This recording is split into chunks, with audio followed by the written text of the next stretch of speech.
Il est 7h48. La politique fait débat aujourd'hui à l'Assemblée nationale aussi hier soir, puisque la réforme des retraites, l'abrogation de la réforme des retraites n'a pas été votée à l'Assemblée nationale dans la nuit hier soir.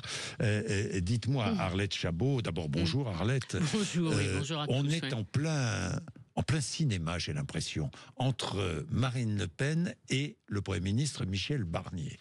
Il y en a un qui dramatise, Michel Barnier. Il y a l'autre qui brandit ses lignes rouges pour essayer de se justifier l'un et l'autre. Michel Barnier a peur de la censure du Rassemblement national et Marine Le Pen hésite à brandir la censure. C'est un peu ça, non? Oui, alors il faut considérer qu'effectivement Michel Barnier a fait beaucoup de concessions hier. Enfin, il a fait quelques concessions. Alors, vous l'avez dit, les périls. Si on fait la liste des périls, ce qui menace au fond Michel Barnier, c'est la censure, la chute du gouvernement, la possible crise financière. Ce soir, on attend le verdict de la 3e agence de notation. Oui, Standard & Poor's. Voilà. La crise politique qui remplacerait Michel Barnier. On se demandait il y a une semaine, est-ce qu'il sera là encore à Noël? Il peut peut-être ne plus être là dès la semaine prochaine. Crise de régime. Quand on entend certains aussi modérés, par exemple que Jean-François Copé, évoquer l'inévitable démission d'Emmanuel Macron pour sortir de la crise, mais il le dit quand même. Vous êtes méchant, c'est ça qui est terrible avec vous.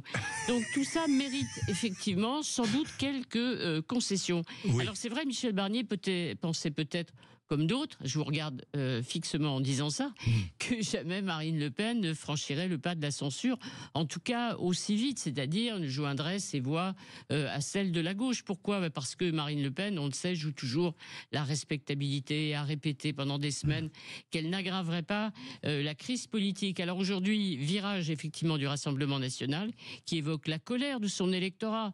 Un électorat bien entendu déçu par les législatives, ils ne s'en sont pas remis, qui espérait de vraies mesures en faveur du pouvoir d'achat, qui sont mécontents du budget, qui sont très largement, les enquêtes opinion le disent d'ailleurs, favorables effectivement à la censure.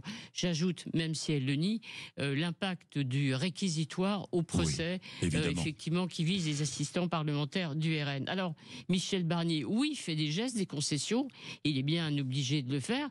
Il y a une petite... Il a fait des concessions sur l'électricité, il a fait des concessions sur la proportionnelle, il a fait des concessions sur l'AME. Alors, on réduit le panier comme le veut effectivement Marine Le Pen, et vous avez remarqué que personne ne l'encourage beaucoup du côté du bloc central. Moi j'ai remarqué juste Gérald Darmanin qui pour le 2e jour de suite dit à Michel Barnier, oui, il faut tendre la main au RN, l'essentiel c'est d'éviter la chute du gouvernement. Alors Marine Le Pen lui donne 3 jours à Michel Barnier pour répondre. Jusqu'à lundi. Elle donne des délais. Lundi, parce qu'au fond, ça sera le moment où effectivement le projet de loi de finances de la sécurité sociale reviendra à l'Assemblée lundi, et il y a un 49.3 sans doute du Premier ministre, et donc premier dépôt de motion de censure. Donc 3 jours, c'est l'ultimatum, pression maximale. Alors on dit que c'est du chantage. En tout cas, Marine Le Pen a un objectif, c'est remettre son parti au centre du jeu politique. Oui. Vous vous souvenez, elle avait dit non à la nomination de Xavier Bertrand, non à celle de Bernard Cazeneuve, avant d'accepter de donner une chance à Michel Barnier sous le prétexte qu'il respectait le Rassemblement national. Aujourd'hui, elle fait effectivement placer la menace, c'est-à-dire le pouce vers le bas, stop à Michel Barnier. Alors, le Premier ministre est obligé, c'est ça, Michel Barnier est obligé de faire des concessions sans garantie, effectivement, que le Rassemblement national... Moi, je pense que les deux La liste est longue, des demandes et des listes rouges.